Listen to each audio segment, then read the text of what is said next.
Olá, meu irmão, minha irmã da Quarta Igreja Batista, os amigos que nos acompanham pela internet. Mais uma vez estamos juntos. Esse é o culto matutino da igreja. Estamos aqui gravando esta mensagem para você e na certeza de que neste domingo pela manhã nós podemos, por meio da internet, nos encontrarmos e sermos bênção na vida uns dos outros. Que saudade dos irmãos! Eu estou aqui dentro da igreja gravando e vejo muitos bancos vazios. Como seria bom se pudesse vê-lo agora pessoalmente, poder dar um abraço em você e poder saudá-lo. Mas, por enquanto, ainda isso não é possível. Logo, logo, em nome de Jesus, nós estaremos juntos. E aí? E o seu desafio de ler a Bíblia? A Quarta Igreja Batista levantou um desafio de juntos lermos a Bíblia em 90 dias. E uma grande quantidade de pessoas, eles estão firmes nesse propósito. E você? Se por alguma razão você perdeu alguns dias da leitura, não desanime, não pare.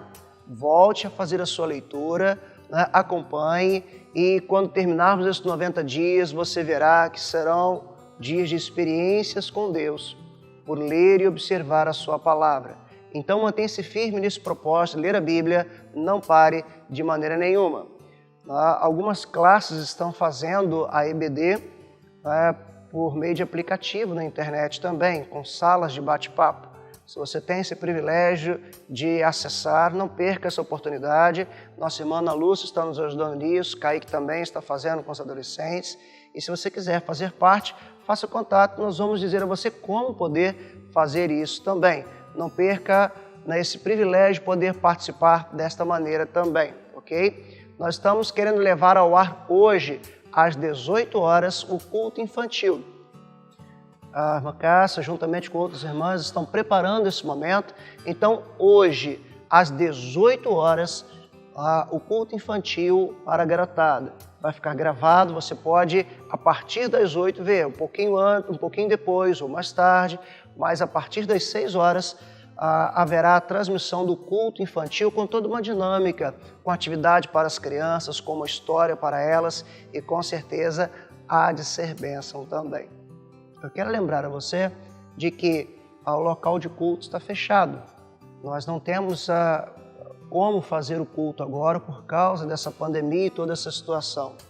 Mas, meu irmão, o trabalho do reino de Deus não para. Os missionários continuam no campo, todos continuam trabalhando firme, a igreja continua com os mesmos compromissos de pé, todos os compromissos que a sua igreja tem. E a Quarta Igreja é uma igreja que sempre trabalhou em prol da comunidade, tanto pregando o evangelho quanto socorrendo. Essa semana, muitas cestas básicas já foram distribuídas, pessoas foram socorridas. O pastor Zé Rodrigues e outros irmãos estão distribuindo quentinhas para caminhoneiros, inclusive sendo preparada aqui na igreja também. Enfim, a igreja não para. Por isso, meu irmão, também não pare, não deixe de contribuir. Não deixe de chegar junto, de ser fiel com seus dízimos, com suas ofertas. Estamos em plena campanha de missões também. Não permita que a crise quebre o seu compromisso com Deus. Fidelidade é aquilo que fazemos mesmo em meio à adversidade. Então, nós vamos agora orar. Depois dessa oração, vamos ouvir um louvor. Enquanto ouvimos um louvor, o número da conta da igreja vai estar abaixo na sua tela. Então, durante o louvor, pegue o número, anote no papel ali, você vai ver esse número da conta da igreja, faça essa transferência via online. Se por alguma razão você não pode fazer isso online, a Secretaria da Igreja também está funcionando. Mas antes desse louvor, eu quero convidá-lo à oração. Feche seus olhos, abra o seu coração e vamos nos unir em oração agora. Vamos orar? Senhor Deus, nosso Pai amado que está nos céus, louvado e santificado seja, Senhor, o Teu nome. Obrigado por esta manhã de vida que o Senhor está nos dando. Obrigado, ó Deus, porque em meio a toda esta loucura que nós estamos vivendo no nosso tempo, em meio a tanto medo, nós podemos contar com o cuidado do Senhor, ó Pai. Eu quero agora pedir em nome de Jesus que o Senhor visite cada lar onde esta mensagem está chegando neste momento, Senhor. Que a paz do Senhor, que está acima de todo entendimento, possa guardar o coração dos meus irmãos. Senhor, guarda-nos, ó Deus, também desse mal, ó Deus, tão grande que é essa enfermidade. Guarda os nossos entes queridos, guarda a nossa família, guarda a nossa casa. E que em meio a isso tudo, possamos entender, ó Deus, o que o Senhor quer nos dizer. Que em meio a toda esta pandemia, em todo esse alvoroço pelo mundo afora, nós possamos entender, ó Deus, o mover do Senhor e podermos, ó Deus, nos prepararmos, ó Deus, para a Tua ação. Venha, ó Deus, sobre nós e que quando tudo isso passar, nossa fé esteja cada vez mais firmada e amadurecida no Senhor. Nós oramos assim e pedimos também a Tua bênção em nome de Jesus. Amém, Senhor. Com esplendor de um rei, em majestade e luz, faz a terra se alegrar, faz a terra se alegrar. Ele é a própria luz, e as trevas vão fugir, tremer com sua voz, tremer com sua voz. Quão grande é o meu Deus, cantarei quão grande é o meu Deus, e todos hão de ver quão grande é o meu Deus.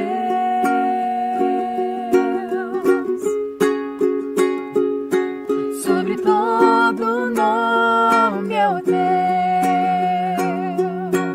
Tu és digno de louvor. Eu cantarei quão grande é o meu Deus, é o meu Deus.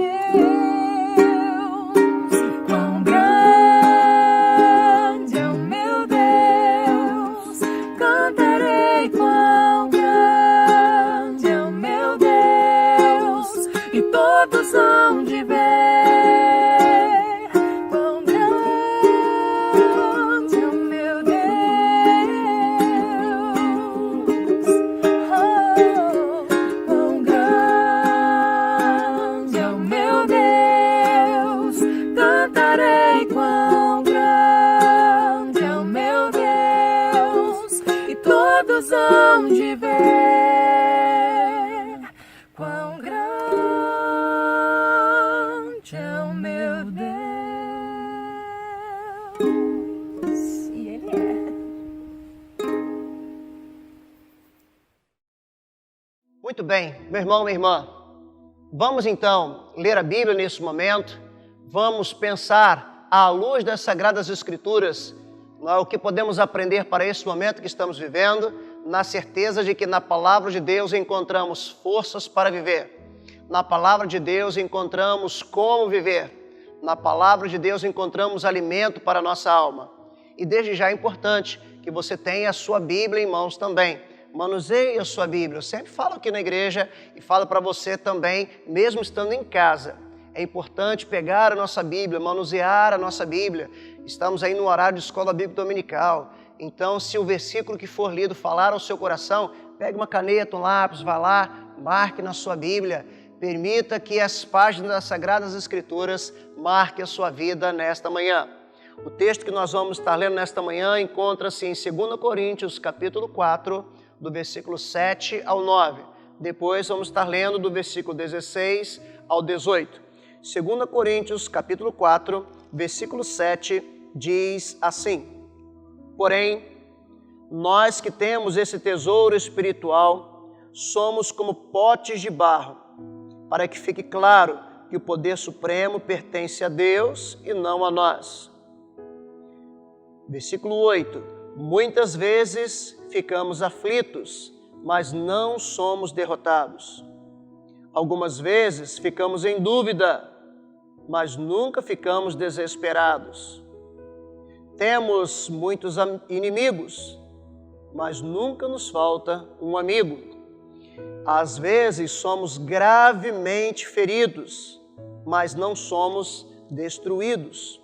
Versículo 16 diz assim: Por isso, ou seja, quando diz por isso, quer dizer constatando tudo aquilo que já foi dito, tá? Ratificando tudo que já foi dito. Por isso, versículo 16, nunca ficamos desanimados.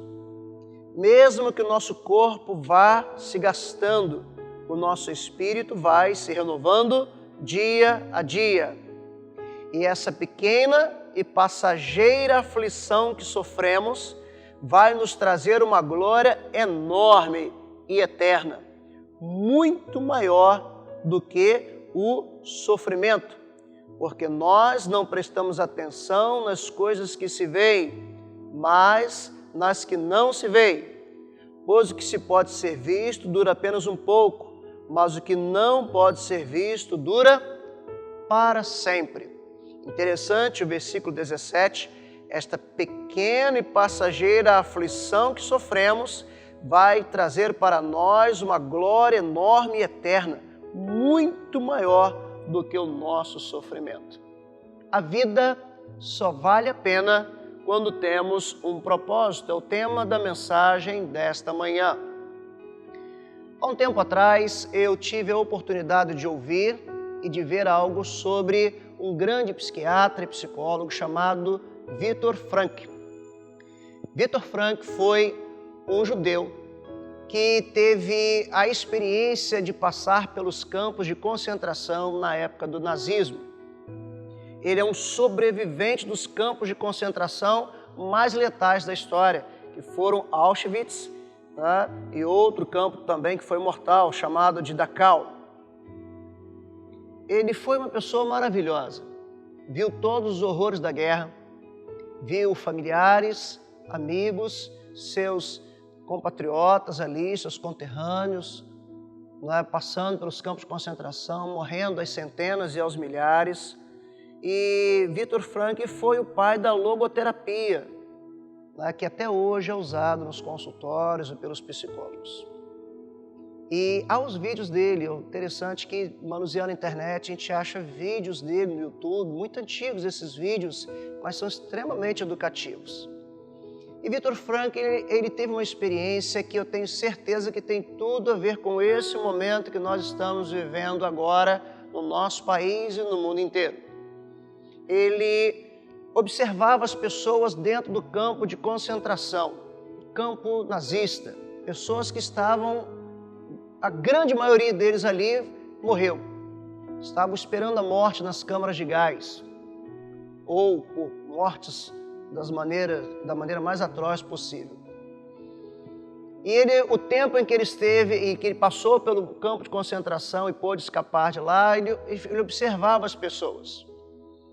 E ao observar as pessoas, ele via que uns enlouqueciam.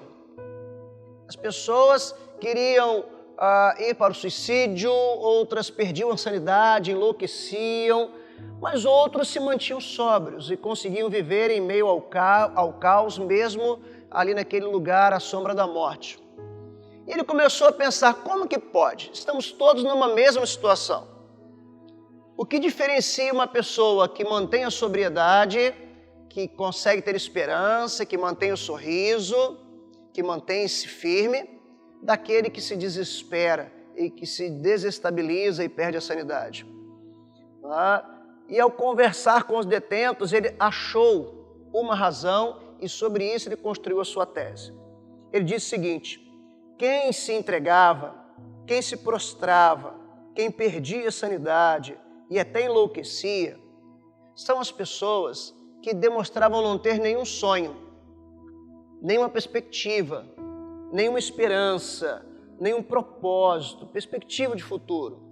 Essas pessoas, em pouquíssimo tempo, elas perdiam a sanidade e entravam em desespero. E aqueles que acreditavam, não, nós vamos sair daqui, e quando sair daqui eu quero construir minha casa, quando sair daqui eu quero refazer os meus negócios, quando sair daqui eu quero criar os meus filhos, se eu escapar daqui eu vou construir algo, eu vou aprender algo melhor, eu vou construir uma família sólida. As pessoas que tinham um propósito, as pessoas que tinham um sonho, as pessoas que tinham um alvo, essas pessoas se mantinham de pé na pior das situações. Tá? E ele fala uma frase muito interessante. Ele fala o seguinte: o que é desespero, então? Aquele grande psiquiatra e psicólogo, ele deixa a seguinte frase: o que é desespero? Desespero é quando as pessoas não veem sentido no sofrimento. Olha que frase interessante. Desespero é quando a pessoa passa pelo sofrimento e não consegue ver sentido naquilo. Quando vemos sentido e propósito, mesmo vivendo em meio ao sofrimento, isso acaba se tornando o almejo de uma vitória pessoal. Você diz: não, quando tudo isso passar, eu vou estar melhor, eu vou fazer melhor e eu vou vencer. Isso nos mantém mentalmente saudáveis. Isso nos mantém com a sanidade emocional. Isso nos mantém de cabeça erguida. E é interessante essa palavra deste homem chamado Viktor Frankl. Se você quiser pesquisar na internet, você vai ver como são bons os escritos dele também. Mas eu não vim aqui para falar de psicólogo. Eu não vim aqui estar com você nesta manhã para falar de psicologia, de psiquiatria, de autoajuda. Nós não temos autoajuda, nós temos ajuda do alto. Por isso nós vamos para as Escrituras. Podemos aprender com a ciência, podemos aprender alguma coisa com os psicólogos e psiquiatras. Eles podem nos ajudar, mas o que transforma a nossa vida de verdade é a Bíblia. Vamos para a Bíblia então? O que faz a diferença na vida de uma pessoa, de qualquer pessoa, que vive em aflições, que vive momentos de crise, de falta, que vive um momento como esse que o nosso país e o mundo inteiro está vivendo, não é se ela vive em aflições ou se ela vive num ambiente tranquilo, se ela vive em fartura ou em aperto, no luxo ou na simplicidade. Quanta gente que tem uma vida fácil, quantas são as pessoas que vivem meio ao luxo e estão desorientados, estão entediados. O que faz a nossa vida ter valor, o que faz a vida valer a pena é quando nós temos um propósito. O que faz a vida valer a pena é quando nós temos um sonho. O que faz a vida valer a pena é quando a gente tem algo pelo que lutar. E quando em meio à crise nós dizemos: olha, isso vai passar e depois que isso tudo passar eu quero construir, eu quero ir, eu quero fazer, eu quero experimentar, há algo pelo qual vale a pena, não é? Quando vemos esse propósito, esse alvo, a vida passa a valer a pena. E agora eu quero ir para a Bíblia. Como disse, a nossa base está na Bíblia e não nos que os psicólogos e psiquiatras dizem. Já parou para pensar o que os nossos irmãos do passado viveram? As experiências dos grandes servos de Deus na Bíblia, as experiências no Velho Testamento, no Novo Testamento, dos irmãos que vieram antes de nós. Eles atravessaram crises tremendas, das mais diversas possíveis, perigos que para muitos até lhes custaram a própria vida. Mas esses que viveram essas crises, outros até mesmo em meio às crises perderam a vida, se manteram de pé, se manteram firmes até o fim, cheios de vida, de vontade, vontade de fazer, vontade de viver, vontade de vencer, vontade de compartilhar a fé. E o que manteve os nossos irmãos do passado vivos, cheios de disposição, de pé, mesmo em meio a tantos problemas muito mais graves do que eu e você estamos enfrentando hoje? Hebreus capítulo 11, deixe marcado a sua Bíblia, lá em 2 Coríntios capítulo 4. Eu quero convidá-lo a abrir a sua Bíblia em Hebreus capítulo 11. Hebreus capítulo 11 é conhecido como a galeria dos heróis da fé. E quando você vê essa galeria, o nome de cada um, a história de cada um, leia Hebreus capítulo 11 nesta manhã, faça esse exercício. E ao ler, você vai ver que Deus colocou um propósito, Deus colocou um alvo, Deus propôs a eles um alvo, Deus colocou no coração deles um sonho. E por causa disso e por crerem nisto, mesmo em meio aos sofrimentos, eles se mantiveram de pé, mentalmente saudáveis, com as suas emoções saudáveis, e não voltaram atrás. Por exemplo, em Hebreus capítulo 11, do versículo 7 em diante, começa falando sobre Noé.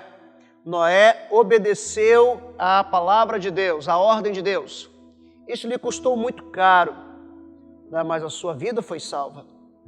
Abraão, por obedecer, ele viveu como peregrino, viveu crises intensas, perigos constantes, né, sobre ele, sobre sua esposa Sara, que com ele estavam também.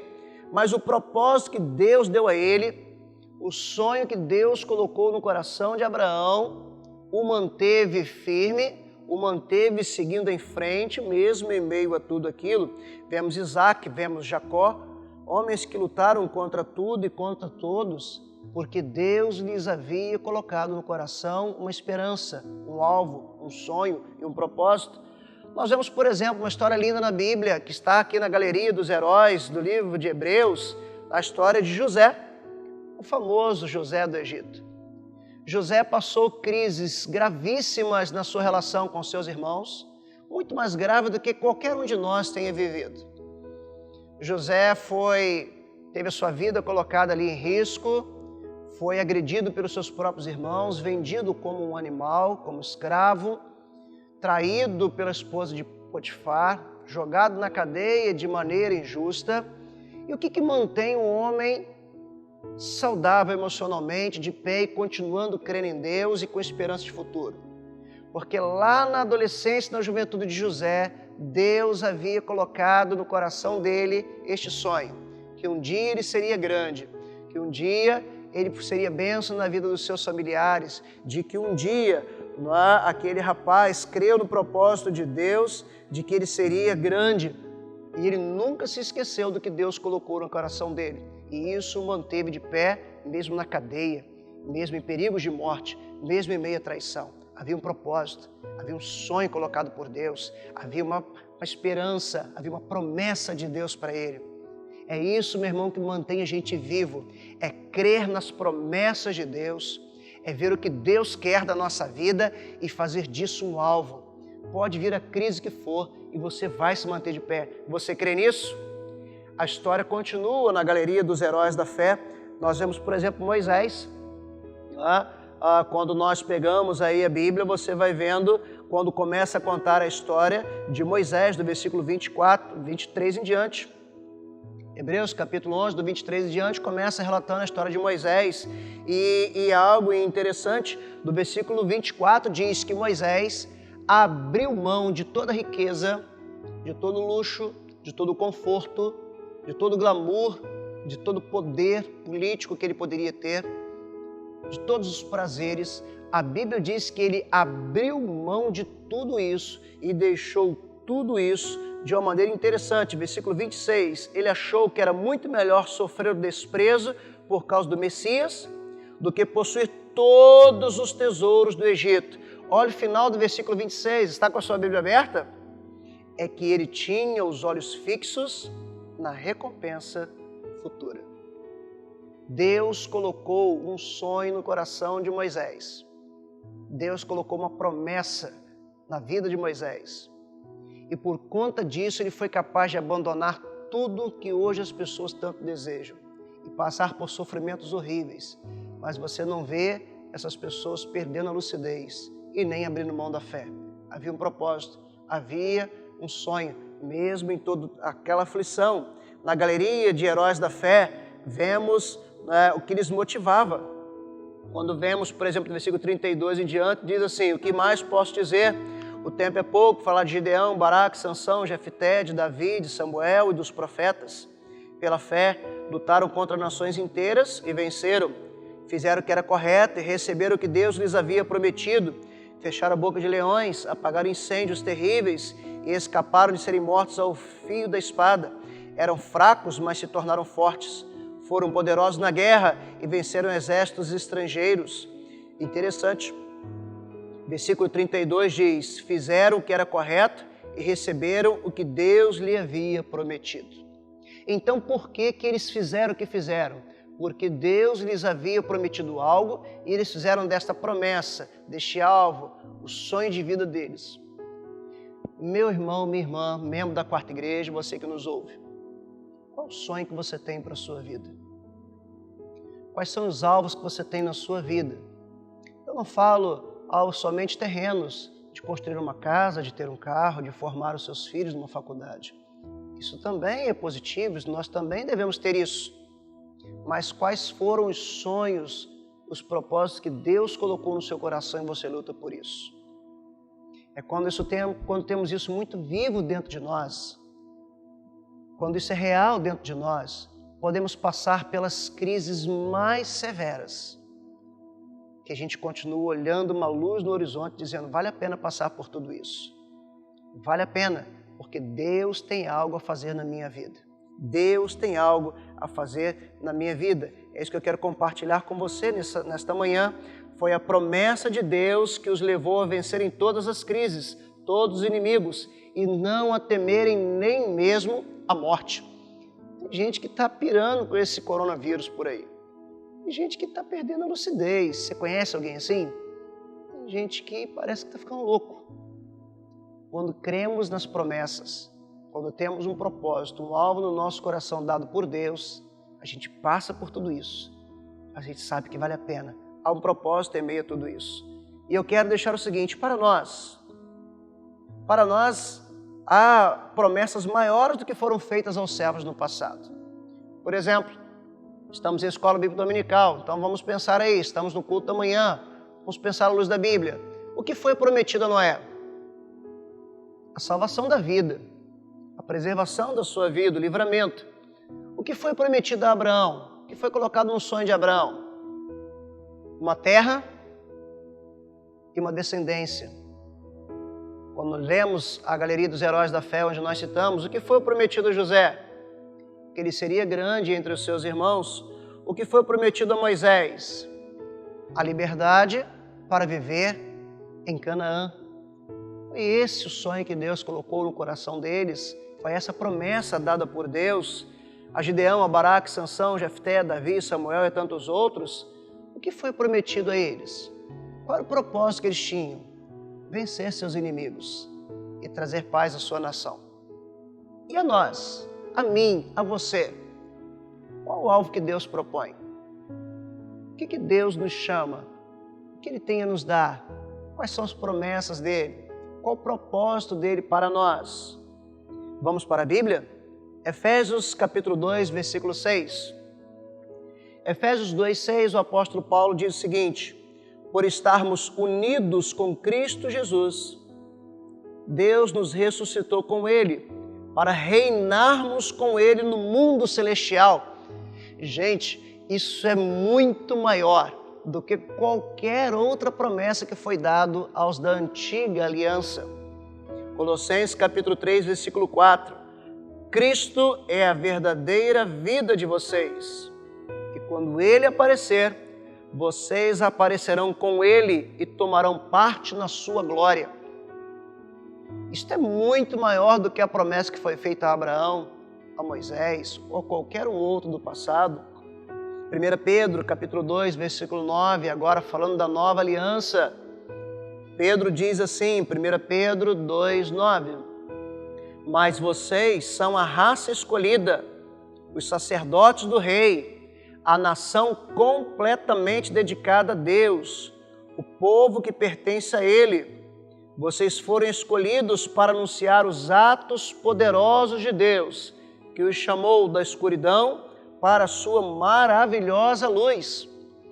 A Bíblia está dizendo que Deus chama você para ser o povo escolhido, para ser o sacerdote do grande Rei, para ser parte de uma nação completamente dedicada a Deus, para ser propriedade exclusiva dEle. Isto é muito melhor do que o que foi prometido a Gideão, a Sansão, a Baraque, a Jefté e a Samuel, como foi dito na galeria dos heróis da fé. A recompensa, o propósito que nos é colocado é muito mais importante, é muito mais sublime, é muito mais concreto, é eterno. É eterno. Eu quero concluir esta mensagem agora dizendo a você o seguinte: o que é prometido aos que estão em Cristo é infinitamente mais valioso, mais precioso do que o que foi prometido aos da antiga aliança. Então, nós deveríamos ter uma devoção uma convicção e uma perseverança muito maior do que a deles, mas infelizmente não é isso que vemos. Vemos pessoas que pelas razões mais banais abandonam a fé, abandonam sua igreja, quebram seus votos no casamento, abrem mão da lealdade, da fidelidade. Pessoas fazem isso, irmãos, porque não creem de verdade no que a Bíblia diz e não fizeram da palavra de Deus o seu alvo de vida, o seu projeto de vida. Então, eu quero dizer o seguinte: o evangelho que tem sido pregado até aqui, no nosso tempo, tem sido o evangelho do sucesso, o evangelho da prosperidade, o evangelho do bem-estar, aqui e agora. E aí, quando isso não acontece, quando as pessoas perdem o conforto, quando algo passa a lhes incomodar e demora muito vir uma resposta, as pessoas abandonam tudo. Elas não têm os seus olhos fixos nas promessas celestiais, nas grandes e verdadeiras promessas da Bíblia para aqueles que amam a Deus. Então, eu quero lembrar a você o que eu falei no início da mensagem, agora que eu termino esta palavra. Lembre-se do seguinte: o que faz a nossa vida ter valor, o que faz a vida valer a pena, é quando temos um propósito, um alvo, um sonho. Quando Deus fala algo ao nosso coração e nós fazemos daquilo que Deus falou o maior sonho da nossa vida. Quando vemos que esse propósito, esse alvo vale a pena e passamos a viver em função dele. E aí eu quero, ao encerrar, diz para você marcar a sua Bíblia, lá em 2 Coríntios capítulo 4. Eu quero repetir de novo, 2 Coríntios capítulo 4, lá o versículo 17.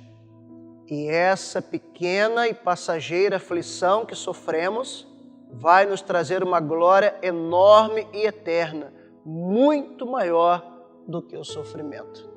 Palavra de Deus para você nesta manhã, ao término desta mensagem. Em meio ao sofrimento, aos problemas e aos temores, lembre-se do propósito de Deus na sua vida. Quem tem um propósito, quem tem um sonho, estou sendo repetitivo de propósito, desculpe aí a repetição, mas é isso mesmo. Quando temos um sonho, um propósito, nós vemos sentido para a vida, mesmo em meio ao sofrimento. Isso nos mantém de cabeça erguida. Esse é o propósito, o sonho de Deus para você. Que o alvo, o propósito maior da sua vida seja a glória de Deus. Viver para contemplar e demonstrar a bondade, a graça e o amor de Deus. Há a promessa do paraíso. Há a promessa do céu, morada de Deus, lugar de alegria permanente. Creia que vale a pena a vida, porque há algo melhor reservado para nós. Deus abençoe você, Deus abençoe sua casa nesta manhã. Vamos orar? Feche seus olhos, abra o seu coração. E vamos pedir o favor de Deus. Senhor, muito obrigado a Deus por esta manhã, muito obrigado pela vida. Senhor, que esta palavra fique gravada na nossa mente, no nosso coração, de que nós não estamos aqui por acaso, de que há para nós planos de vida e não de morte, prosperidade e não desgraça, e um futuro cheio de esperança, como diz as Sagradas Escrituras. E que possamos, ó Deus, colocar nisto, ó Deus, toda a nossa confiança e fazer disso o alvo da nossa vida. E assim resistiremos às mais graves crises. Dá a tua bênção ao teu povo e que a tua boa mão seja sobre nós. Nós oramos assim, em nome de Jesus. Amém e amém. Fica com o louvor. E assim nós vamos encerrando esse momento. E lembrando, às 6 horas teremos o culto das crianças. A partir das 6 e às 19h30 estaremos juntos mais uma vez no nosso culto. Chame sua família, junte as pessoas da sua casa para que possamos fazer algo juntos, na experiência de que Deus irá falar aos nossos corações e receber o nosso culto. Que Deus os abençoe em nome de Jesus.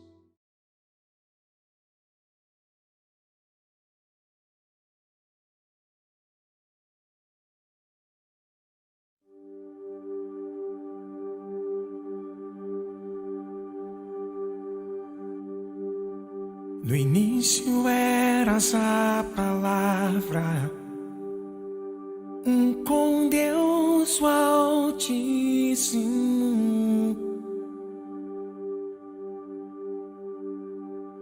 mistério de tua glória, Cristo em ti se revelou.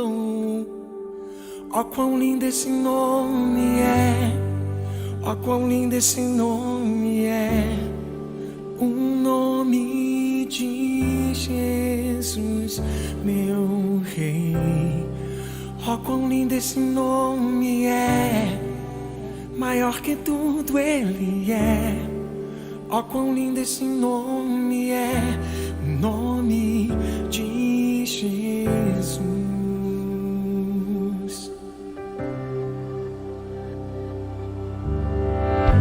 Deixou o céu para buscar-nos, veio pra nos resgatar. Amor maior que o meu pecado, nada vai nos separar.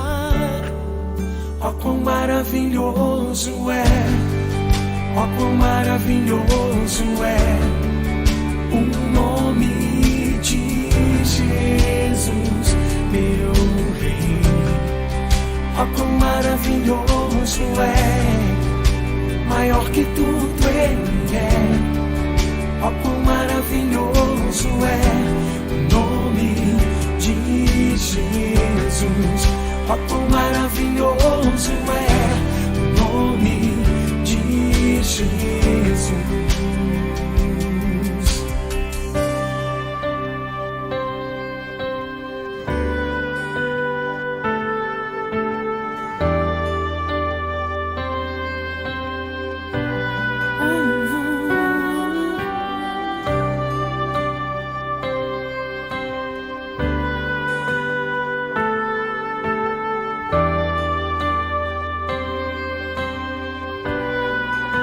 A morte venceste, o véu tu rompeste, a tumba vazia agora está. O céu te adora, proclama tua glória, pois ressuscitaste, vivo estás. És invencível,